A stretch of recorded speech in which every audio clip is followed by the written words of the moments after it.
القضية التي هزت الرأي العام الجزائري لم تكن مجرد جريمة قتل، بل مأساة مكتملة الأركان. راحت ضحيتها فتاة في مقتبل العمر، عرفت بين أهل حيها بحسن الخلق والهدوء والالتزام. كانت طالبة مجتهدة محبوبة بين زميلاتها، تحفظ آيات من القرآن وتحلم أن تختمه يوما. لم تكن تحلم بالكثير من الدنيا بقدر ما كانت تتمنى حياة آمنة هادئة تشبه بساطة روحها ونقاء قلبها. في البيت كانت أختا مسؤولة، تساعد والدتها وترعى إخوتها الصغار، وتحاول أن تكون سبب طمأنينة في بيت لم يعرف الطمأنينة طويلا. خلف هذه الصورة الهادئة كانت تعيش واقعا قاسيا لا يظهر للعيان: عنف متكرر، خوف دائم، وتهديدات تجعل الليل ثقيلا على قلب فتاة صغيرة. والدها الذي كان من المفترض أن يكون مصدر الأمان والحماية تحول إلى مصدر رعب.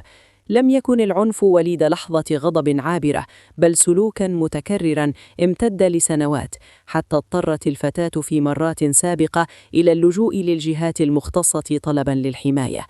كانت تأمل أن يتغير شيء، أن يردع القانون يد العنف، وأن يعود البيت بيتا كما يفترض أن يكون.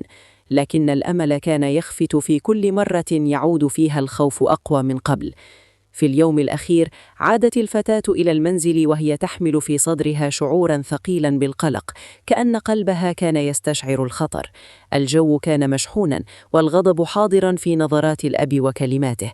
دخلت غرفتها محاولة أن تختبئ من عاصفة تعرفها جيدا، لكن العاصفة لحقتها وأغلق الباب خلفها.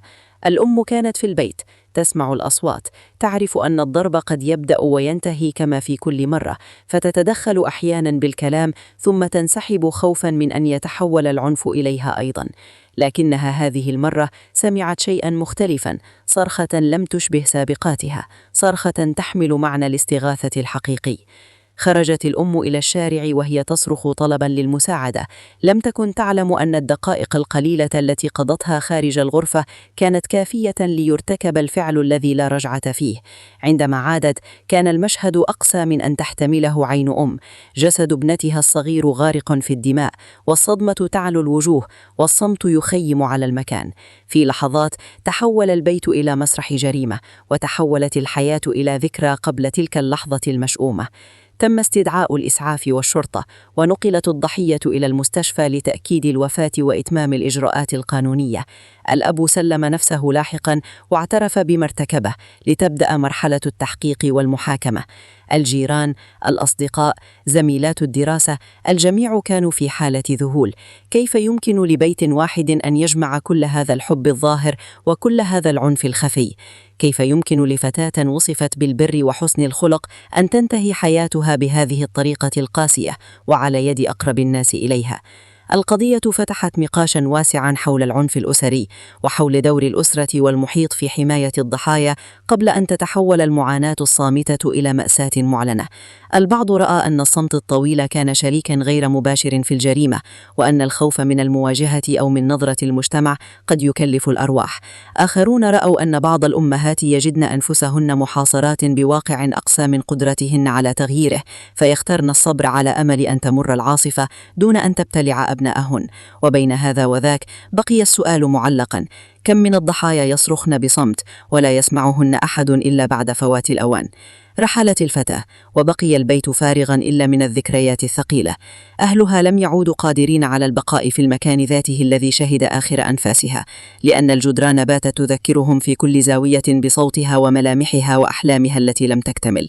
لم تعد القصة قصة فتاة واحدة، بل صارت رمزا لألم يتكرر في بيوت كثيرة بعيدا عن الأضواء، حتى يقع الانفجار الكبير. في النهاية تبقى هذه المأساة رسالة موجعة لكل من يسمعها: العنف الأسري ليس شأنا خاصا يخفى خلف الأبواب المغلقة، بل خطر حقيقي قد ينتهي بفقدان أرواح بريئة. الرحمة ليست ضعفا، والتدخل لحماية المظلوم ليس تدخلا في شؤون الغير، بل واجب إنساني قبل أن يكون قانونيا. لعل سرد هذه القصة يكون صرخة وعي تمنع تكرارها في بيت آخر، ومع فتاة أخرى كانت تحلم فقط بحياة آمنة.